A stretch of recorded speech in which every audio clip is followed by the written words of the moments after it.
tardes. Cuánta información, ¿no? Qué interesante esto del metaverso.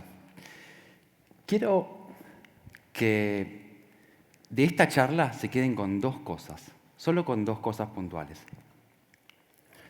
La primera de ellas tiene que ver con la relevancia de los datos, ¿no? Porque vamos a utilizar datos para tomar decisiones, es decir, nos vamos a asir, nos vamos a agarrar de datos para luego tomar mejores decisiones.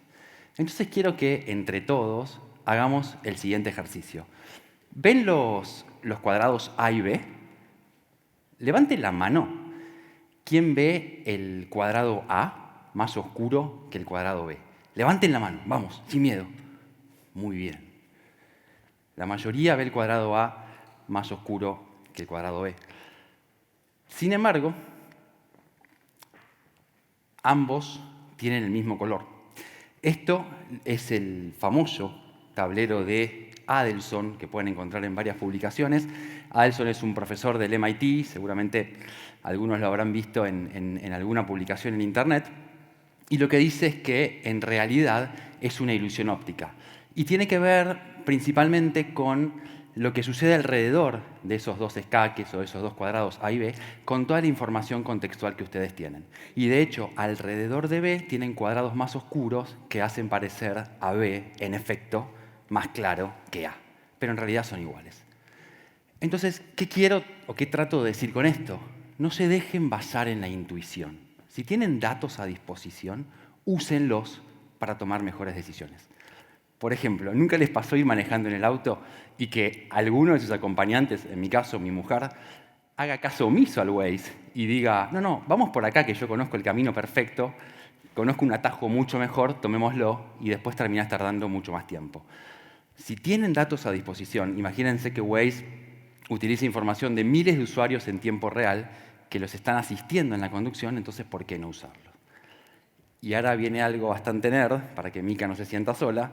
Yo me acuerdo en el colegio, hace muchísimos años, me dieron un pedazo de madera y una barra de metal. Y el profesor de física, Guille se ríe, el profesor de física me preguntó, ¿cuál está más fría? Y yo intuitivamente dije, claro, la de metal está más fría. Y en realidad no, las dos estaban a la misma temperatura, la temperatura ambiente, no sé, 24 grados, supongamos, ¿no? ¿Qué pasa? Hay un fenómeno físico-químico en ese momento, cuando agarré la barra de metal, que hizo que los electrones se muevan más rápidamente, entonces yo la sintiese más fría. El calor de mi mano se disipó y la sentía más fría.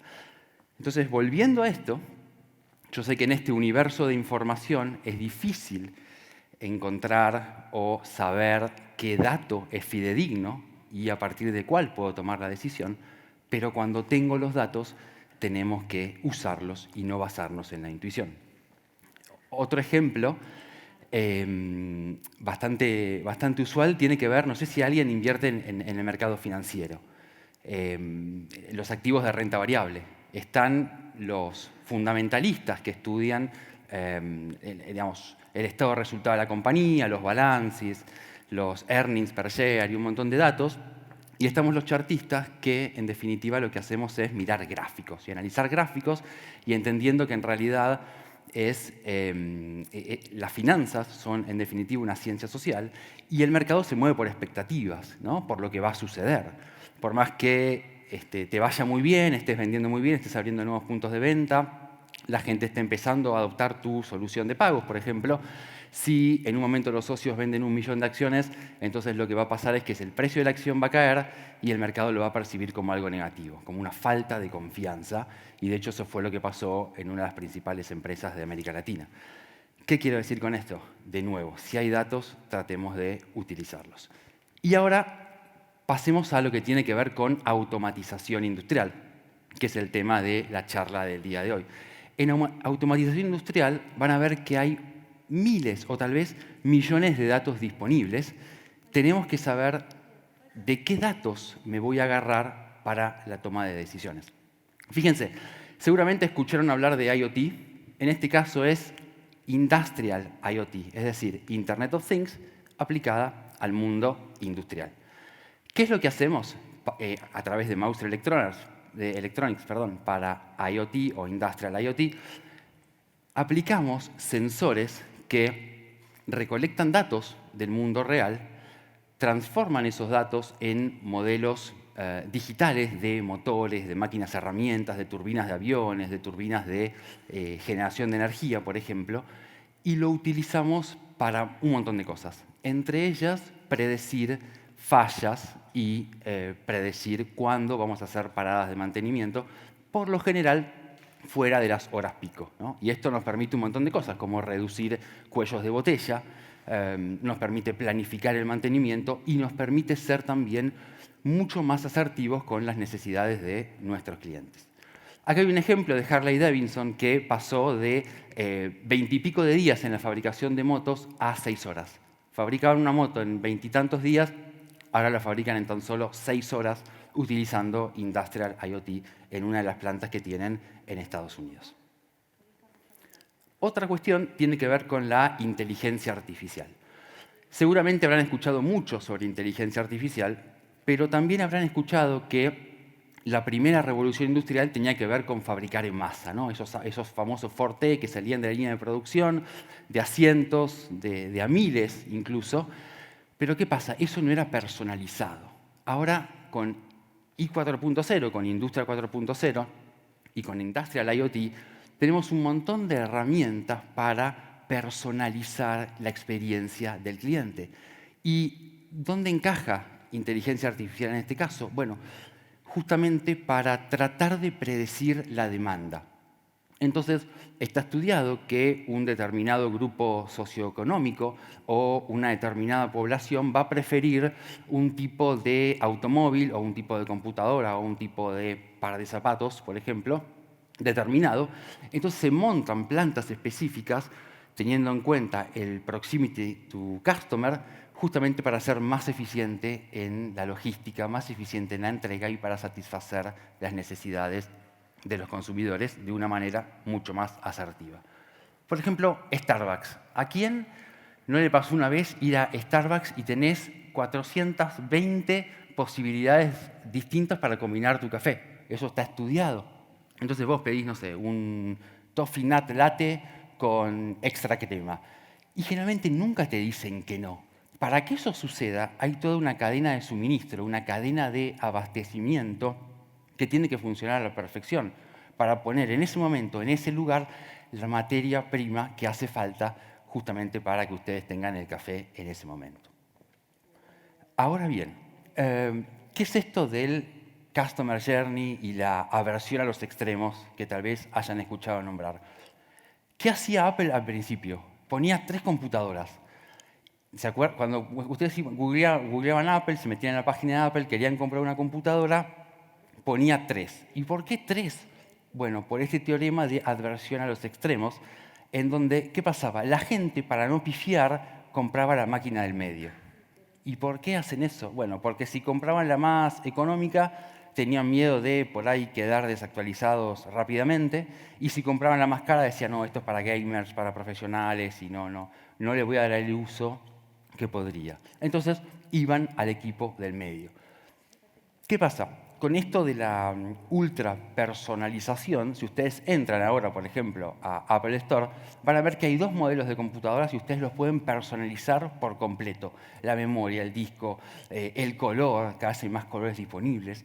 Y esto tiene que ver con que la retención aumenta en base al grado de personalización y en base al grado de experiencia de usuario que una empresa, en este caso como Apple, me puede brindar. Hagamos un paréntesis y veamos algunas cuestiones de la nube, de la adopción a la nube. Después vemos 2 casos de éxito o de aplicación a nivel mundial de Industrial IoT y después vamos con una reflexión final. Estos son porcentajes de adopción de la nube a nivel Estados Unidos, empresas de Estados Unidos y México, en donde el 61% utiliza la nube para herramientas de CAD, de diseño colaborativo, el 25% lo utiliza en la cadena de abastecimiento o cadena de suministro, como veíamos recién en el caso de Starbucks, y el 50%, fíjense qué interesante, utiliza la nube para optimizar los recursos de energía que consumen en su industria o en su empresa, ¿no? Hay un término que es cadena de suministro IoTizada. Justamente aplicar tecnología a esa cadena de suministro nos va a permitir ser más eficientes en costos, tener traqueados a nuestros proveedores y aplicar el famoso Just in Time de Toyota o Just in Sequence de Volkswagen, ¿no? Y por último, algo no menos importante que tiene que ver con la ciberseguridad.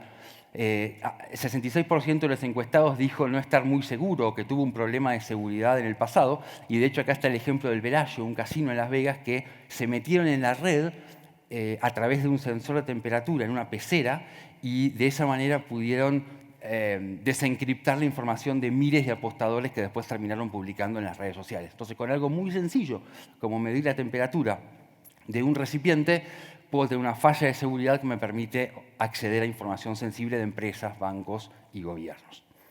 Dos casos de éxitos bien rápidos. El primero en Oil and Gas, perdón. ¿Qué hicimos acá? Eso que está ahí es una cigüeña, eso tiene un motor, generamos un gemelo digital. ¿Qué es un digital twin? Que tal vez ya lo hayan escuchado. Es una representación con unos y ceros, en este caso, de un motor. ¿Qué hacemos con esto? Con información histórica de fallas, de reportes de mantenimiento, con información histórica de paradas preventivas y demás, volcamos información del mundo real y con eso podemos predecir fallas. Podemos saber cuándo hacer una parada preventiva y podemos hacerla en el turno, insisto, que menor demanda tiene. En este caso es bastante complejo porque la cigüeña trabaja 24 horas. En el caso de los contenedores, que veíamos antes, lo mismo, las turbinas diésel de los impulsores del barco también se modelan y mediante, de nuevo, gemelos digitales, hay un montón de plataformas que van a haber gratuitas para implementar esta tecnología. Ustedes pueden modelar incluso una planta completa y saber su rendimiento y saber cómo esa planta se va a ir readaptando en base a las necesidades del cliente. ¿Qué quiero decir con esto? Cuando llega un pedido a través de la web, la planta se puede reacomodar en base a las necesidades de ese cliente en tiempo real. Y eso lo pueden simular todo, incluso antes de montar la planta. Y la segunda cosa que les quiero decir, que es un poco compleja de enganchar en esta presentación, pero tiene que ver con lo siguiente. Cuando nosotros vamos a una empresa, a una organización, ya seamos entrepreneurs en nuestras propias organizaciones, ya seamos emprendedores o ya seamos colaboradores en una gran organización, a veces es muy difícil plantearle a una pyme de 20, 30, 40 años que cambie, ¿no? Que cambie su manera de pensar y que introduzca tecnología. ¿Por qué? Porque muchas veces son de segunda o tercera generación donde ya los hijos o los nietos del dueño se hicieron cargo y le estamos pidiendo que introduzcan tecnología, no solo para mejorar la cadena de suministro, la cadena de abastecimiento, sino que a veces le estamos pidiendo que introduzcan tecnología para reducir fuerza laboral y, en definitiva, ahorrar costos. Entonces, no es un mindset tan fácil de setear. Entonces me empecé a preguntar, en una especie de trabajo introspectivo, ¿qué puedo hacer para cambiar yo? Y que después la gente a la que trato de impactar sienta ese cambio, ¿no? Ese empoderamiento. La primera cosa que analicé, y con esto ya termino, que me queda muy poquito tiempo, es lo siguiente. Bueno, la gente que tiene hijos, ¿no? ¿Qué les parece? Cambian. Dicen que tener un hijo te cambia como persona. No fue mi caso. Ahí están Pedro y Martina. Me pido helado de zamballón y pistacho que no le gusta a nadie y Martina me lo come. Ahí estaba haciendo la presentación de Deep Digital y Pedro me está usando la computadora. O sea, el autoestima por el piso, porque los chicos hacen lo que quieren. No te sentís un buen líder, porque ante la primera palabra fuera de lugar te hacen un capricho, un berrinche. Entonces, para dirigir equipos de trabajo, practicar con los hijos me parece que no es una buena idea. Entonces me puse a pensar, y se me ocurrió lo siguiente: correr una maratón. Yo sé que suena raro, pero ¿quiénes de los que están acá corrieron alguna vez una maratón? Levanten la mano. Ah, un montón. 4. No, es un montón. Es un montón. Cuando hago esta pregunta en otros eventos, por ahí un público más específico de ingeniería, nadie levanta la mano. Muchos asocian correr una maratón con experimentar la vida, ¿no? Bueno, aquellos que la corrieron tal vez tengan o vislumbren a dónde quiero llegar, pero créanme, cuando ustedes se ponen un objetivo, o mismo a un compañero de trabajo, que uno lo ve como medio que no sé, que no sobresale o que está ahí en el equipo, por ahí, no tenemos en cuenta el poder de la mente. Porque llega un momento que el cuerpo ya no funciona más, tus piernas no quieren saber más nada, te quieres ir a tu casa a descansar y solo seguís por el poder de tu mente. Y la moraleja del maratón tiene que ver con un poco recorrer la vida, ahí Guille se ríe. Esto tiene que ver con que los primeros kilómetros vos sos como un niño que tenés toda la algarabía, la inocencia, los primeros 5 kilómetros los corres medio a todo lo que da, porque no sabés muy bien lo que viene, sino que estás descubriendo un montón de cosas. Ya entre el kilómetro 10 y el kilómetro 15 empezás a planificar un poco, empezás a planificar tu carrera profesional de repente, dónde vas a trabajar, qué es lo que vas a hacer. Un poco más adelante, en el kilómetro 30, te das cuenta que capaz ya estás a tus 40 años, capaz que ya tenés una familia, tenés el peso de las responsabilidades. En el kilómetro 35 te duele todo, te duele absolutamente todo, pero fundamentalmente te das cuenta de algo, te das cuenta que la gente que tenés alrededor no es la misma gente con la que empezaste el camino. Y pasa lo mismo en la vida, tus amigos de la infancia por ahí ya no están y tenés amigos nuevos o no, pero yo en ese momento en el maratón me sentía completamente solo en el kilómetro 35, muerto, agobiado, no conocía a nadie de los que estaban alrededor. Háganse de cuenta una persona por ahí de 75, 80 años, que naturalmente es la ley de la vida, ¿no? Y ya en los últimos, el maratón tiene 40 kilómetros, 195 metros. Esos últimos kilómetros, los últimos 2 kilómetros son de nuevo, de algarabía, de jolgorio, ya estás de vuelta de todo y como que el dolor pasa a un segundo plano y lo que vos querés es terminar la carrera, ¿no?